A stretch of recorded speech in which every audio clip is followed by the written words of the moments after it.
It's Dee. This week we're talking about nutrition in our video.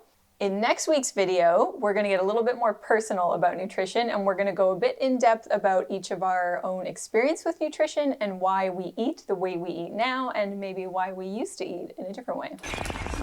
Nutrition's important because people usually forget to pay attention to their nutrition in their weight loss journey. Everyone thinks, if I just exercise a lot and put a lot of stress on my body, I'll just lose the weight and I can eat whatever I want. People often use eating as a crutch. They use it as a way to vent their feelings, their emotions, instead of as sustenance. 90% of your weight loss is going to be through your diet and your relationship with food, and 10% is going to be your exercise.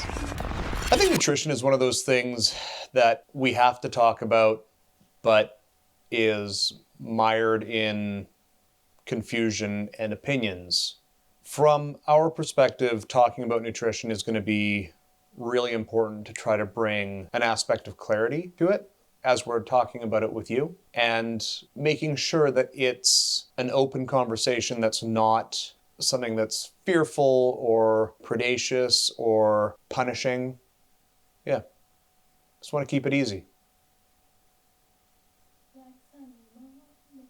Like Sunday morning. When I talk about nutrition, I always look at it as a habit-based or habit-building approach. For one, I'm not a nutritionist or a dietitian, so I'm only ever looking to use food sort of as a guideline to help you get to your goals, and I like to give tips and help create helpful habits that are going to help you get more in tune with your nutrition. I think it's really important to be very in tune with what you're putting in your body. Not just from the standpoint of you should only fuel your body with good things that help you move, but you should just be aware of why you're eating what you're eating. This doesn't mean that we have to completely ignore, those impulses where you're like, wow, I'm really stressed and I want to eat a donut. It doesn't mean that you have to completely forget that. But if you're having one of those moments, then you can kind of take that moment and say, wow, I'm really stressed and I want a donut. Why do I want a donut? Why is a donut going to help me with that stress? It kind of lets you find if your anxiety is coming from food, if you're putting anxiety from life into food and trying to cope with it that way. Just getting that awareness around why you're choosing to eat at that time can help you start finding other ways to deal with those things, which might be,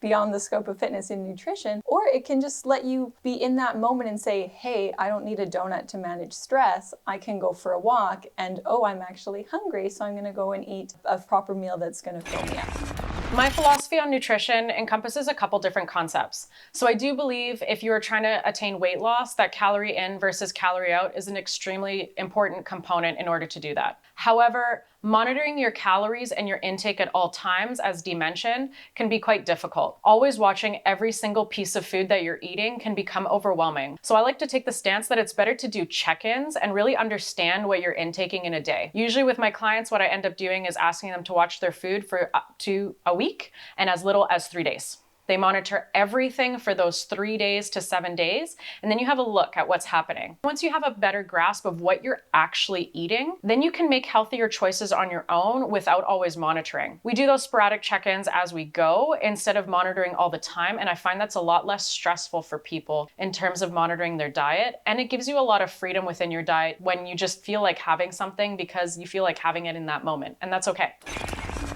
I think my philosophy on nutrition is to be really kind to yourself. I've spent a lot of my life not being particularly nice, and it took me a long time to figure that out because I thought that I had to be tough on myself in order to achieve any sort of a result, and all that did was stress me out more and send me in the wrong direction. In that time in general, there were definitely points where I had some wins, but it would always go back to a loss because it was never quite good enough. So the punchline is that I've gotten to a point now when I've done enough of my own work, and there's still always a lot more to do, but I've done enough of my own work now to kind of figure out that it's okay to be kind to yourself and to listen and have that dialogue be positive versus being punitive. And it's still something I work on. I still, have bad body image days all the time and struggle with a lot of the same things that everybody else talks about when they talk about, when they see themselves in a mirror, when they see themselves on film, etc. But all we can do is keep working towards being better. And as long as you're doing that work, I think you're actually in a better place than you might realize. I think it's important to check in on the relationships we have with food because those will dictate what we eat, but also the habits we make about our eating. I believe that mental health is very closely tied to our food decisions and our nutrition.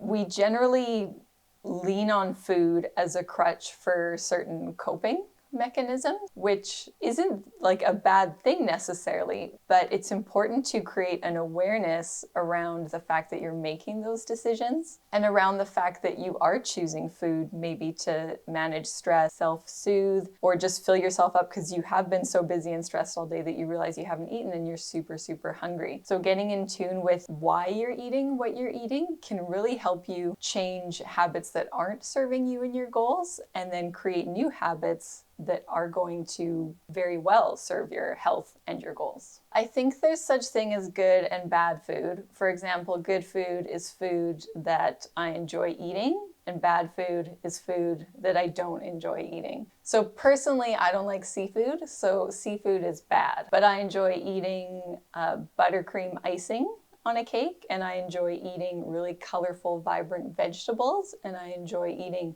protein-dense foods, and I enjoy eating with my family when we're having social experiences. So all those kinds of foods are really good, in my opinion. Are you ready? Are you ready for your close-up? Okay. Thanks for watching. Make sure to like, share, subscribe, ring the bell. Add us on social media at 3wave_fitness and support us on Patreon.